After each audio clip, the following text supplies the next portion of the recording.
এই যুগের ফেরাউনেরা তার চাইতে 1000 গুণ সাড়ে সে আনা, ঠিক কিনা বলেন? যার জন্যে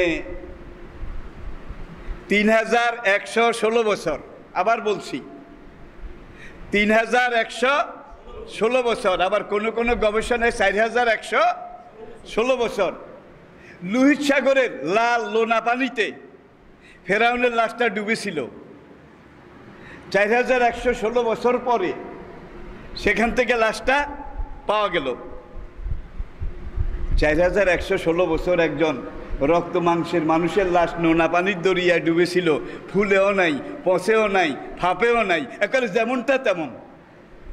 কারণ কি? নুনা জিকা বেবাদানেকা, তোর শরীর আমি পচাবো না। কে বলেছে? কে বলেছে? মিশরের কায়রো মিউজিয়ামে ফেরাউনের লাশ আছে, সেখানে নিয়ে রাখা হয়েছে, কিয়ামত পর্যন্ত থাকবে। তাহলে আল্লাহ ফেরাউনের লাশ কেন পচনহীন করে রেখেছে? বলে না জালাকা আয়া, যে কিয়ামত পর্যন্ত তোমার মতো ফেরাউন আরো অনেক আসবে, তারা অন্তত তোমার লাশ দেখে স্বীকার করবে যে আমার মতো ফেরাউন তো এর আগেও ছিল, কিন্তু এখন তো এইভাবে আছে, মাথার চুলগুলোও ঠিক আছে, শরীরের সব কিছু ঠিক আছে। এসি বন্ধ হলে ঘাম দেয়, দেখছেন কারবার? আবার এসি যখন চলে ঘামগুলা শুকিয়ে গেলে দেখা যায় এখানে ওই কুতুবদিয়া মহেশখালীর লবণ ক্ষেতের মতো ঘাম শুকিয়ে গেছে, কিন্তু চাকা চাকা লবণ। কারণ কি?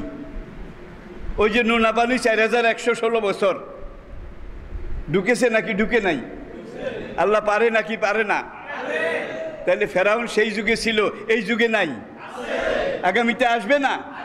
কিন্তু এই যুগের ফেরাউন যেগুলা, এগুলো আগের ফেরাউনের চাইতেও আরো খারাপ, ঠিক কিনা বলেন?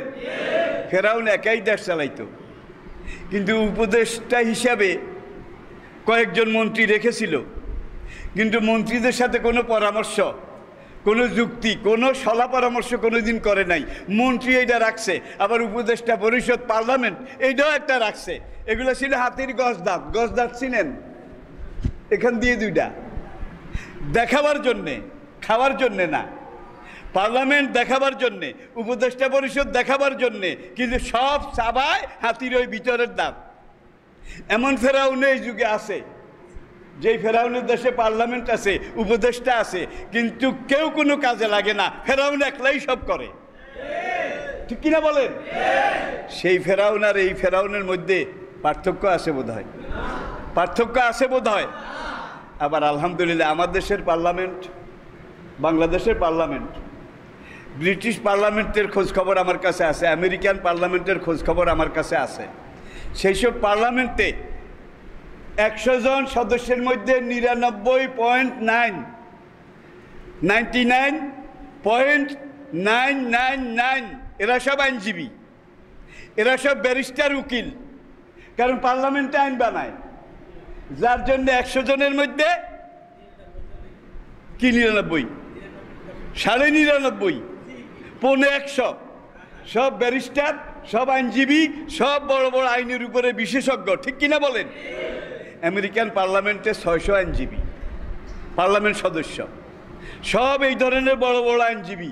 আর বাংলাদেশের পার্লামেন্টে পাগলা মমিন,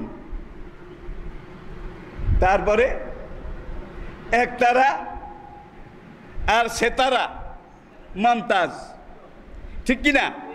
পাগলা মমিন, সেতারা মমতাজ আর সনাসুর মাশরাফি। এখন মাশরাফি সনাসুরের অ্যাডভার্টাইজের মধ্যে টিভিতে দেখবেন সনাসুরের অ্যাডভার্টাইজ। বেটা তোর এখন আর কোনো কাম নাই, এমপি হইলি কোন শরমে? আমেরিকাতে একজন সেখানকার জাতীয় অধ্যাপক, আমেরিকার নামী বিশ্ববিদ্যালয়ের একজন নামকরা প্রফেসর ডক্টর আব্দুল মোমেন, এই পাগলায় বাংলাদেশে এসে কিছু টাকা টুকা দিয়ে পার্লামেন্টের এমপি হয়েছে। এখন মানুষ তাকে বলে পাগলা মমিন। কি পাগলা মমিন? তাহলে পার্লামেন্টের মধ্যে দুনিয়ার কোন দেশের পার্লামেন্টে গান হয়? কোন? তারা আইনের কাজ করেই সময় পায় না। কিন্তু বাংলাদেশের পার্লামেন্টের মধ্যে মমতা একদিকে বাজায় আর দিকে ফাইটা যায়, ফাইটা যায়, ফাইটা যায়, ঠিক কিনা বলেন? এটা পার্লামেন্ট, ঠিক না? কি এটা পার্লামেন্ট, হায় হায় হায়। আর যেখানে মিনিটে হাজার হাজার লক্ষ লক্ষ টাকা খরচ, সেখানে মমতাজের নাচ, পাগলা মুমিনের যত রকমের উদ্ভট কথাবার্তা, আর মমতাজের ফাইটটা যায়। ঠিক কোথায় গিয়ে আমরা পৌঁছেছি? আবার আসুন, কেউ কি রাগ করেছেন? কোরআনে আল্লাহ এই ধরনের উদাহরণ দিয়েছে। আবার কেউ কেউ আমাকে বলে যে এক কথা এতবার কওয়া লাগে নাকি? কোরআনে আল্লাহ মুসার কথা যতবার বলেছে, ফেরাউনের কথা তার চেয়ে বেশি কইছে। তাইলে আল্লাহ বোধহয় ব্যাকরণ জানে না। তাহলে আমি তো কোরআনের কথাই বলি, যার জন্য এক কথা আল্লাহ যেরকম বারবার বলেছে, আমাকেও বারবারই বলতে হবে, ঠিক কিনা বলেন? আপনাদের যাদের অসুবিধা লাগে, অনুরোধ করি আগামী জুমা থেকে আপনারা আরেক মসজিদে যাইয়েন। আমি থাকতে আর এখানে আসার দরকার নাই। আলহামদুলিল্লাহ, আমার কথা শোনার মতো লোক আপনি না আসলেও দুনিয়াতে অনেক আছে, এখানেও আছে, দেশেও আছে। এখানে জুমায় আসার আগে আমি জাপানের হলে আসছিলাম, সেখানে বক্তৃতা করেছি। সেখানে এই ক্যামেরাগুলো ছিল, এবং জাপান থেকে ফোন এসেছে। আলহামদুলিল্লাহ, আমাদের জাপানে একটা হলের মধ্যে এত মানুষ কোনোদিন হয় নাই। আজকে আপনার বক্তৃতা শোনার জন্য যারা হয়েছে, সেখানে টিভিতে আবার এটা দেখাইছে। আপনার মতো কদম আলী কোব্বাদ আলী না আসলেও আমার কিছু আসবে যাবে না। আমার কথা যদি ভালো না লাগে আপনি কেটে বলবেন, আপনার স্বাধীনতা আছে। যাদের ভালো লাগবে তারাই আসবে। আমি নিজের বানানো কোনো কথা বলি না। হয় ডাইরেক্ট কোরআন, অথবা কোরআন বুঝার জন্যে কি ডান থেকে বাম থেকে মূল টার্গেট কি? কোরআন। ও ফিরাউনা জিল আওতাদ আল্লাযিনা তাগাউ ফিল বিলাদ ফাকসারু ফিহাল ফাসাদ ফাসাব্বা আলাইহিম রাব্বুকা সাওতা আযাব ইন্না রাব্বাকা লাবিল মিরসাদ। কি কয় দেখেন, ফেরাউন যত শেয়ানা ছিল, যত কিছু ছিল, কোন ফেরাউন কিন্তু আমার ধরার বাইরে কোনো যুগে যেতে পারেনি, কোনো নমরুদ যেতে পারেনি, ঠিক কিনা বলেন? যেই নমরুদ ইব্রাহিমের সাথে এত কিছু করলো, সেই নমরুদের নাক দিয়ে আল্লাহ পাক ল্যাংড়া মশা একটা ঢুকাই দিছে। ল্যাংড়া মশা, পাখারও অর্ধেক নাই, ঠ্যাঙ্গো একখান নাই। নাকের ড্রেনের ভিতর দিয়ে সেই ল্যাংড়া মশা নমরুদের ব্রেইনের আপার চেম্বারে গিয়ে পৌঁছলো। আল্লাহকে 1 নম্বর সুইচ মার, 1 নম্বর গিয়ার, ফার্স্ট গিয়ার। ল্যাংড়া 1 নম্বর সুইচ যখন মেরেছে, গেল যাই টিপ। যখন টিপে চাকর বাকরেরা, বন্দারা যারা এতদিন নমরুদের বান্দা ছিল আর কি, এইবার আল্লাহ ল্যাংড়ারে কয় সেকেন্ড গিয়ারে যা। সেকেন্ড গিয়ার বুঝেন তো, 2 নম্বর সুইচ চালা। এইবার টিপিতে কাম হয় না, ঘুষি মার, থাপ্পড় মার, চড় মার, যত জোরে পারস। আরশের ফেরেশতারা বলে, ইয়া রব মান হাজার রাজুল। একটু আগে এই নমরুদ কইছে আনা রাব্বুকুমুল আলা, আমি তোদের খোদা দি গ্রেট। আর এখন সেই নমরুদের বন্দারা কিভাবে কিলে আর কিভাবে থাবড়ায়। আল্লাহ পারে নাকি পারে না? পারে। ইন্না বাদশা রাব্বিকা লাশাদীদ। আল্লাহ যুগে যুগে ফেরাউন নমরুদ তাদেরকে ছাড় দিয়েছে, কোনো যুগে ছেড়ে দেয় নাই, ঠিক কিনা? ছাড় দিয়েছে।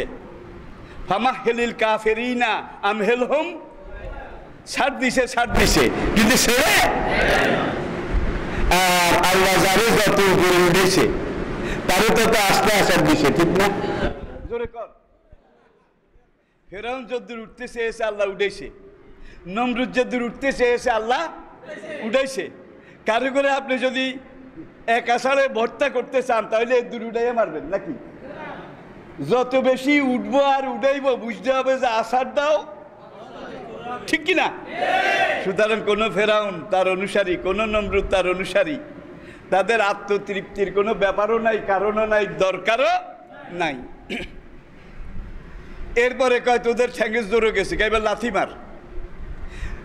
আল্লাহ এবার ল্যাংড়ারে কয় থার্ড গিয়ারে যা, থার্ড গিয়ার। ল্যাংড়া যখন 3 নম্বর সুইচ মারলো, এবার লাথিও হয় না, কয় তোদের ঠ্যাঙ্গে জোরে গেছে। জোরে গেছে না, শক্ত কিছু নাই। আমার মাথা তো যায়, কয় খোদা হুজুর দেখেন আমাদের হাত নাই। পায়েও ফসকা পড়ে গেছে আপনার মাথায় লাথি মারতে মারতে। যত মারে এটারে আল্লাহ শুকনা তালের দানা বানাই দিছে, ফাটেও না, তেমও গলে না। কিন্তু একবার লাথি মারে নাক দিয়ে, মুখ দিয়ে, মাথার মগজ পচা ডাবের মতো, রক্ত আর মগজ এখান দিয়েও বাইর হয়, এখান দিয়েও বাইর হয়, কিন্তু মাথা ফাটে না। আল্লাহ এইবার মশারে কয় স্পেশাল গিয়ারে যায়, স্পেশাল গিয়ার। জিপ গাড়ি যদি হয়, মার্সিডিজ ভ্যান যদি হয়, তাহলে ছোট সাইকেল খাল মাল হইল লাভ দিয়ে পার হয়ে যায়। এটা হলো স্পেশাল গিয়ার গাড়ির। এবার আল্লাহ ল্যাংড়াকে বলে স্পেশাল গিয়ারে যা। ল্যাংড়া যখন স্পেশাল গিয়ারে গেল, এবার কোনোটা কাম হয় না, শক্ত কিছু নাই ল। এখন বন্দারা খোদা হুজুর একটু আগে মশার আক্রমণে সব সেনাবাহিনী ক্যান্টনমেন্ট সারেন্ডার করেছে, নিশ্চিহ্ন হয়ে গেছে। সেনাবাহিনীর কিছু জুতা টুতা আছে, আর তাদের বন্দুকের কিছু বাট বাট বাট গাদা টাদা আছে। জুতা যেটা খুব ভারী, আর যেটা তলার মধ্যে বুট পিন, পিতল পিন মারা আছে, বুট পিন পিতল পিন মারা আছে, ভারী হেডাল। আর বন্দুকের গাদা যেটা শক্ত কাঠের ভারী হেডাল, এগুলো বেছে বেছে আন। এখন চাকর বাকর বন্দারা গিয়ে সেগুলো আনলো। এই দিক থেকে দৌড় দিয়ে এসে ঠাস, এই দিক থেকে ঠাস। হায় রে জুতা আর বন্দুকের গাদার মারামারি। এইবার মাথা আস্তে আস্তে চ্যাপডা হয়, যত মারে চ্যাপডা হয়। চ্যাপডা হইতে হইতে 3.5 হাত, রুটির মতো পাতলা। সেই সকাল 9টার সময় মারামারি শুরু হয়েছে, এখন সন্ধ্যা 6টা, মাগরিবের আগে আগে। ফেরেশতারা কয় ইয়া রব মা হাজার রাজুল, কয় রব্বুল আলামিন এই হারামজাদা মরে না কা? মাথা রুটির মতো চ্যাপটা হইয়া গেছে কিন্তু মরে না। আল্লাহ কা কিছু রস এখনো বাকি আছে, সেইটা বাইর করে লই। তাহলে ফেরাউন নমরুদ তাদেরকে মারে নাই, রসও বাইর করেছে, ঠিক কিনা বলেন?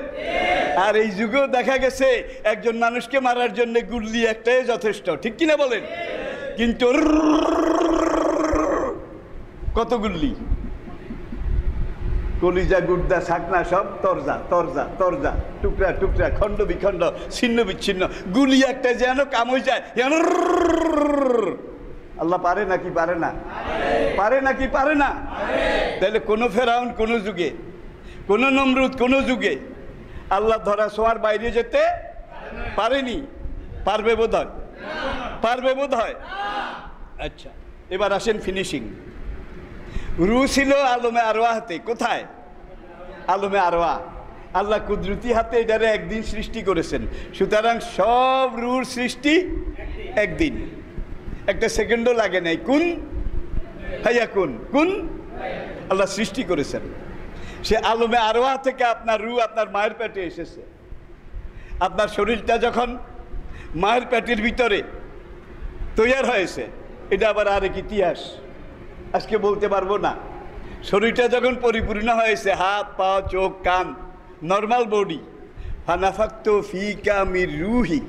কোরআনে আল্লাহ বলছেন তোমার এই মায়ের পেটের ভিতরে, মায়ের জরায়ুর ভিতরে, তোমার এই দেহের ভিতরে আমি রু পাঠাই দিয়েছি। রু পাঠানোর পরে মায়ের গর্ভে এই রুটা এই ছোট্ট শিশুর দেহের ভিতরে কয়েক মাস ছিল, ঠিক না বে ঠিক? ঠিক না বে ঠিক? তাহলে আলমে আরওয়া এটা হলো রুহের প্রথম মঞ্জিল, first transit camp. First transit camp. রু প্রথমে ছিল আলমে আরওয়াতে, সেখান থেকে আল্লাহ পাঠাইলেন কোথায়? মায়ের পেটে। সেখানে কয়েক মাস থাকলো। এই মায়ের পেটটা রুহের জন্য সেকেন্ড ট্রানজিট ক্যাম্প, দ্বিতীয় অবস্থান স্থল। কয়েক মাস পুরো হওয়ার পরে শরীরটাকে নিয়ে এই দেহটা দুনিয়াতে আসলো, রুহটা দুনিয়াতে আসলো।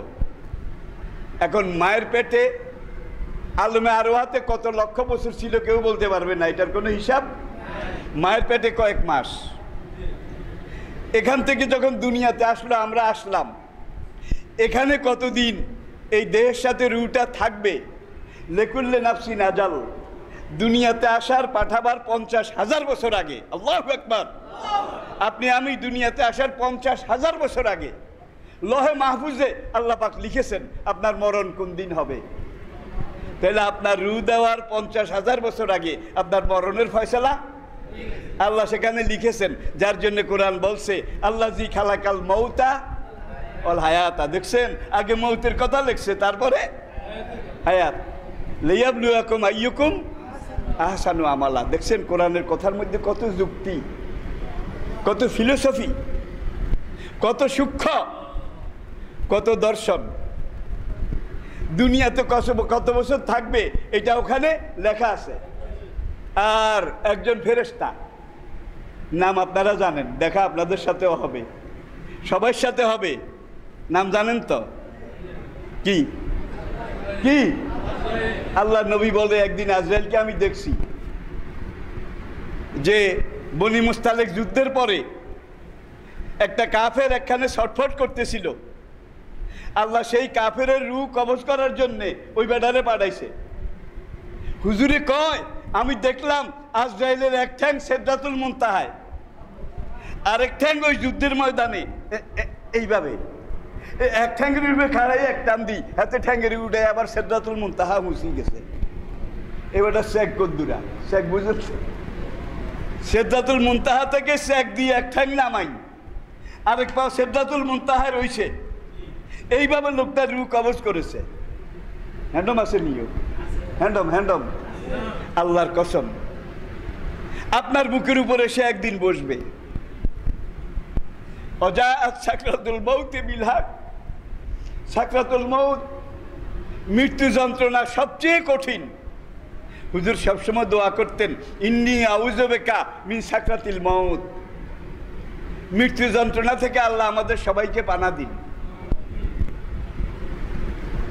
মালিকুল মউত আজরাইল হুজুরের বুকের উপরে বসে নাই, পাশে বসছে, সালাম দিছে।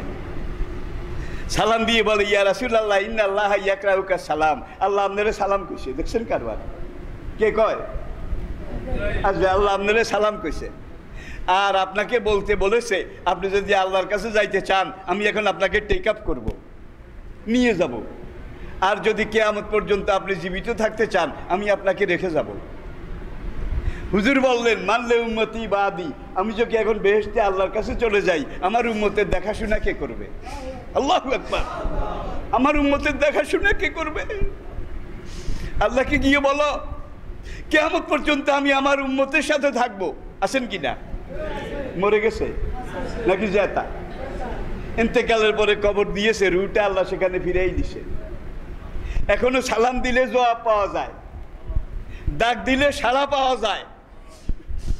সোনার নবী সোনার মদিনায় শুয়ে শুয়ে শুধু বলতেছেন, রব্বুল আলামিন আমার উম্মত যতই গুনাহ করুক, আমার উম্মত নামে যারা আছে তারা যতই পাপ করুক, কাউমে লুতের মতো জমিন উল্টাইয়া ধ্বংস করিও না, কাউমে নূহের মতো ভয়াবহ বন্যা দিয়ে ধ্বংস করিও না। আমার উম্মত যতই গুনাহ করুক, তাদেরকে বান্দর শুয়োর বানাইও না। আল্লাহকে আমাল্লাহু মুআযযিবাহুম ওয়া আনতা ফীহিম, কোরআনের আয়াত।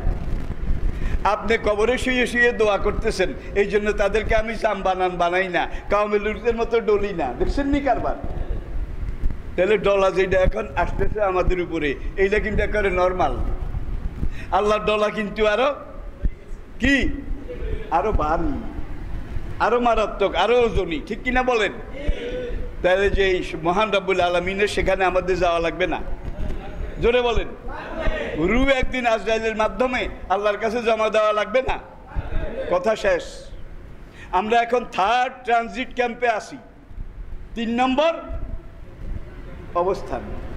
আপনি ঢাকা থেকে লন্ডন যাবেন, দুবাই গিয়ে বিমানটা নামলো, দুবাই অথবা দাহরান অথবা আবুধাবি, তেল লওয়া লাগবে তো।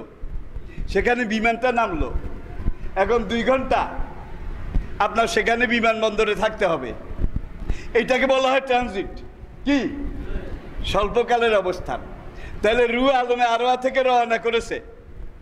1 নম্বর মায়ের পেটে কয়েক মাস, 2 নম্বর দুনিয়ার এই জমিনে কয়েক বছর, ঠিক কিনা? 3 নম্বর এখান থেকে রূহ আবার ট্রান্সফার হবে, স্থানান্তরিত হবে, হওয়ার পরে কবরে আলমে বরজখে চলে যাবে। আলমে বরজখে কে কত বছর থাকবে এটার কোনো হিসাব আল্লাহ ছাড়া কেউ জানেন না, নবীও বলেন নাই।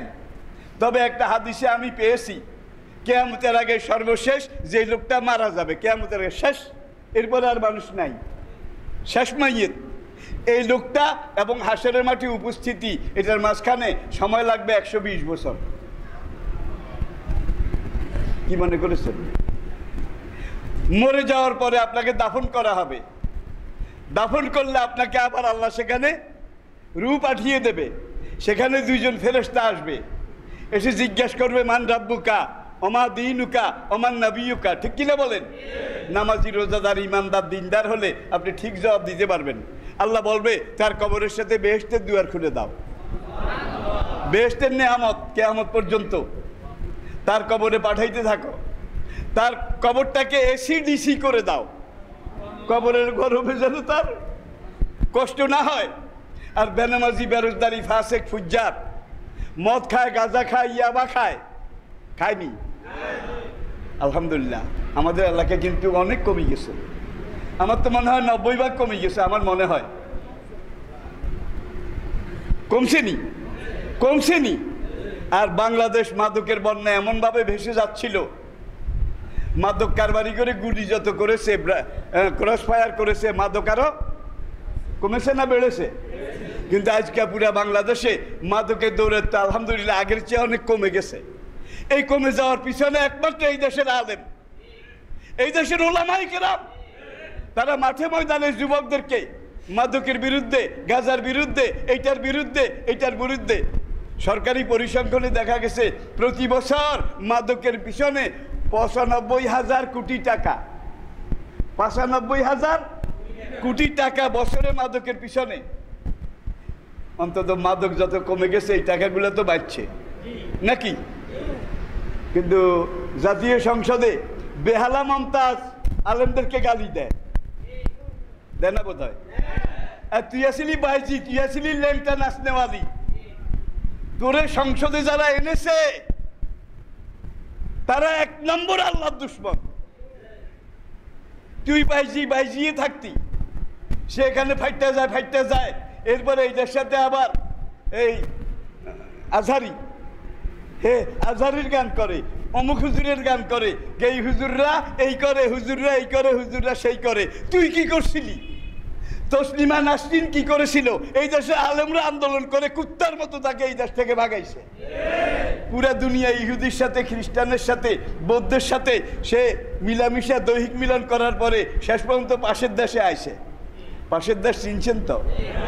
যারা আপনাদের দেশ চালায়, প্রধানমন্ত্রী টন্ত্রী, তাদের চামিস, চামিস কার হাতে? চামিস কার হাতে? তাদের হাতে। আর এই দেশে মন্ত্রী টন্ত্রী যে এইটা ওইটা আছে, এইটা হলো তাদের চামচ। আল্লাহর কসম, আমি মরে যাব, আমি থাকবো না, কিন্তু আমার যদি শহীদি মরণ হয় এটা আমার সবচেয়ে বড় পাওয়া। হক কথা বলেছি, আর এখন মরণের আগে হক কথা ছেড়ে দেব। কি কন আপনারা? কিছু কইলে কেউ দমকাইলে জোরে কন। এই যে হাজার হাজার কোটি টাকা বছরে যেটা সাশ্রয় হচ্ছে সরকারের, এটার পিছনে সবচেয়ে বড় অবদান এই দেশের আলেম সমাজের। নাকি পুলিশ? ও পুলিশে তো আরো বাগও নেয়, বাগও দেয়। নাকি প্রশাসন? হ্যাঁ, তারা আরো খারাপ। আমাদের পার্লামেন্টে যারা এমপি আছে তাদের 100 জনের মধ্যে 80 জনের বেশি ঋণ খেলাফি, ব্যাংকে থেকে টাকা নিচে আর দেয় না। এমপি হওয়ার পরে তো তারা সব ম্যান সেরুমিয়া, ম্যান সেরুমিয়া এমপি হয়েছে। আবার তারা প্রত্যেকটা ব্যাংককে কন্ট্রোল করে করে সরকারের বিভিন্ন অনুষ্ঠানে এত কোটি টাকা, এই ব্যাংক এত কোটি টাকা, এই ব্যাংক এত কোটি টাকা, এই কোম্পানি এত কোটি টাকা। তাইলে এখন এইভাবে চান্দা উঠাইয়া টুটাইয়া কোনো রকম জোড়া তালি দিয়ে আরেকজনের চামচ এটা ধরে রেখেছে। আমি বোধহয় বুঝাইতে পারি নাই কথাটা। একটু চিকন, ভালো করে একটু চিন্তা করবেন, তাহলে জবাব পেয়ে যাবেন। তাইলে আলমে আরোহাতে যাবে রু এখান থেকে। আলমে আরোহা কবর দেওয়ার পর থেকে হাসরে উঠার আগ পর্যন্ত। তাহলে এই সময়টা কত কেউ বলতে পারবে না। তবে একটু আগে আমি একটা হাদিস বলেছি, এটা হলো চতুর্থ ট্রানজিট ক্যাম্প। কার জন্যে? রুহের জন্যে। দেহ কিন্তু নাই, দেহ কিন্তু নাই। কবরের শাস্তি রুহের উপরে। এরপরে আল্লাহ রাব্বুল আলামিন দুনিয়া ধ্বংস করবে, কিয়ামত হয়ে যাবে। কিয়ামত হয়ে যাওয়ার পরে ইসরাফিল আলাইহিস সালামকে আল্লাহ হুকুম দেবেন, তৈয়ার করবেন। ইসরাফিল সিংহায় ফুঁক দেবে, হাসরের ময়দান তৈয়ার হয়ে যাবে। প্রথম ফুৎকারে কিয়ামত হবে, দ্বিতীয় ফুৎকারে হাসরের ময়দান তৈয়ার হবে, তৃতীয় ফুৎকারে ফায়জাহুম মিনাল আজদাসে ইলা রাব্বিহিম ইয়ানসিলুন, ফায়জাহুম জামিউল লাদাইনা মুহদারুন। সবগুলো কিন্তু কোরআনে আয়াত। হাসরের ময়দানে সব মানুষ উঠবে। হাসরের ময়দান এটা হলো 5 নম্বর। খেয়াল করেন নাই বোধ হয়। 1 নম্বরে আলমে আরওয়া, 2 নম্বর মায়ের পেট, 3 নম্বরে আমরা এখন আসি, এখানে চিরদিন থাকবো, ঠিক না? সময় যখন আসবে কানে ধরে এখান থেকে আমাদেরকে নিয়ে যাওয়া হবে মাটির নিচে, কবরে। এই কবরে কতকাল থাকতে হবে কেউ জানি না। এই কবর দেওয়া থেকে হাসরের মাঠে উঠা পর্যন্ত এটা হলো 4 নম্বর ক্যাম্প। এরপরে হাসরের মাঠে উঠলে সেখানে হিসাব হবে, লামসাম হিসাব, নাকি কড়া গন্ডায়, নাকি চুলসেরা, নাকি ক্রান্তি দন্তি, জাররা জাররা, জাররা জাররা। আল্লাহ রাসূল ইরশাদ করেছেন, হাসরের ময়দানে জাররা জাররা পুঙ্খানু হিসাব যে নেবে একজন মানুষও বাঁচতে পারবে না, এমনকি আমি মুহাম্মদও বাঁচতে পারবো না। আল্লাহ যদি হিসাব চান, তাহলে আল্লাহর কাছে একটাই আমাদের ফরিয়াদ, আজকের জুমা নামাজ রোজা ইবাদত যেটুক করি এর উসিলায় রব্বুল আলামিন হাসরের কঠিন ময়দানে জাররা জাররা হিসাব থেকে আমাদেরকে নাজাত দিও। আমিন। জাররা জাররা হিসাব নিলে রাসূল বলেন আমিও বাঁচতে পারবো না। ফামান ইয়ামাল মিসকালা জাররাতিন, হায় হায় হায় হায়, যার জন্য কবি নজরুল লিখেছেন, রোজ হাসরে আল্লাহ আমার করোনা বিচার, আল্লাহ করোনা বিচার। আজকের এই জুমা এই উপস্থিতির উসিলায় আল্লাহ পাক আমাদেরকে হাসরের ময়দানে বিচার সহজ করে দিন। জাররা জাররা হিসাব না করে লামসাম গোডাগুডি মোটামুটি নামাজের হিসাবে যারা পাশ করবে তাদের সব হিসাব আল্লাহ সহজ করে দেবে, ঠিক কিনা বলেন? হাসরের ময়দানে হিসাব শেষ হয়ে গেলে হাসরের ময়দানটা 5 নম্বর, খেয়াল আছে তো? আবার আবার আলমে আরওয়া, সেখান থেকে মায়ের পেট, মায়ের পেট থেকে দুনিয়া, 3 নম্বর ক্যাম্প। এখন আমরা 3 নম্বর ট্রানজিটে আসি। মারা যাওয়ার পরে কবর আর হাসরের মাঝখানে 4 নম্বর ট্রানজিটে আসি। হাসরের ময়দানে উঠবো, এটা 5 নম্বর। কত? 5 নম্বর।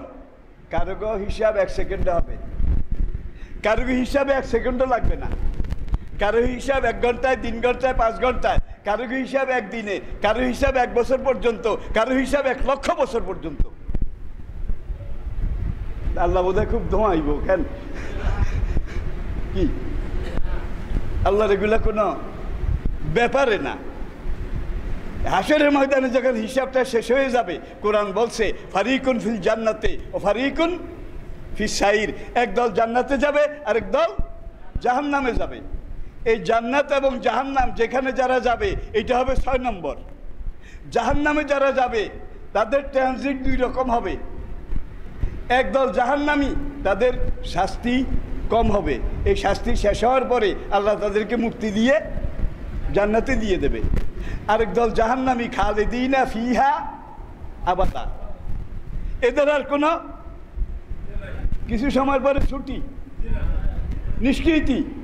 এরা কারা? মুশরিক, আল্লাহর সাথে যারা শরিক করেছে। এরা কারা? বাবা ভান্ডারি, লাইন বিনে চলে না রেলগাড়ি। কি এরা কারা? কবর পূজারি। এরা কারা? পীর পূজারি। এরা কারা? ল্যাংটা মামার পূজারি। এরকম বোধ নাই? একদল রে খাজায় খাওয়ায়, আরেক দল রে বাবায় খাওয়ায়। তাহলে আল্লাহ টায়ার্ড হয়ে রিটায়ার করেছে বোধ হয়। খাজায় খাওয়ায়, বাবায় খাওয়ায়। খাজারে কে খাওয়ায়? বাবারে কে খাওয়ায়? আরে এর দূর আক্কল যাদের নাই, নাহনু নারযুকুহুম ওয়া ইয়াকুম, আমি তাদেরকে খাওয়াই, তোমার খাজারেও তো আমি খাওয়াই। আর যেই খাজা মরে গেছে, কি যেই বাবা মরে গেছে, হুজুর বলেন এজা মাতাল ইনসান এনকাতা আমালুহু, যে লোকটা মরে যায় কিয়ামত পর্যন্ত সে নিজের জন্য এক বিন্দু কিছু করতে পারে না। নিজের জন্য মরার পরে যে কিছু করতে পারে না, সে হাজার হাজার ভক্তরে খাওয়াইতে থাকবে, করতে থাকবে, ঠিক না? তার নিজেরই তো চাক্কা জাম। হুজুর এই হাদিস বিশ্বাস করেন? বিশ্বাস করেন? করেন। দুনিয়ার বিভিন্ন দেশ লকডাউন উঠাই দিচ্ছে, এটা শেষ কথা। বাংলাদেশের মতো এত ঘনবসতির দেশ দুনিয়ার আর কোথাও নাই। আমি আগেও বলেছি, বাংলাদেশে মানুষের সংখ্যা পিঁপড়ার চাইতে বেশি। কি? পিঁপড়ার চাইতে বেশি। সুতরাং অন্যান্য দেশ, আমেরিকা 10টা গ্রাম খোঁজ করে একত্র করলে 10 জন মানুষ পাওয়া যায় না 10 গ্রামে। আর বাংলাদেশে 1 গ্রামে কত খাইছে। সুতরাং সেই সব দেশের সাথে অনুকরণ করলে চলবে না। এখন লকডাউন উঠাই দিছে সরকার, কিন্তু সরকার তো এমন সরকার, কোনো কাজ করলে কারো লগে যুক্তি করা লাগে না। আর মমতাজের লগে যুক্তি করে লাভ কি? কি বেহালা মমতাজ, এগুলোকে যুক্তি করে লাভ কি? ঋণ খেলে এগুলোকে যুক্তি করে কাম কি?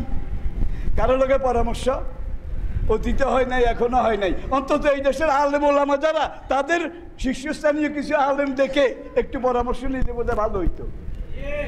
এই ব্যাপারে ইসলাম কি বলে? আমরা এই অবস্থায় আছি, দুনিয়া এই অবস্থায় আছে, অন্তত আলেম ওলামার মত নিলে এখানেও তো একটা রহমত বরকতের আশা করা যাইতো।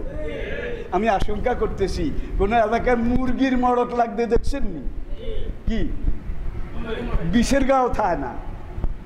বাংলাদেশে বলা নাই, কোয়া নাই, কারোর সাথে যুক্তি নাই, পরামর্শ নাই, একজন ওয়ান ম্যান কমান্ড। মুরগির মড়কের লাইন শুরু হয়ে গেলে ভাই আমি মরে যাব, আমি মরে গেলে ইনশাল্লাহ আমি শহীদ হব।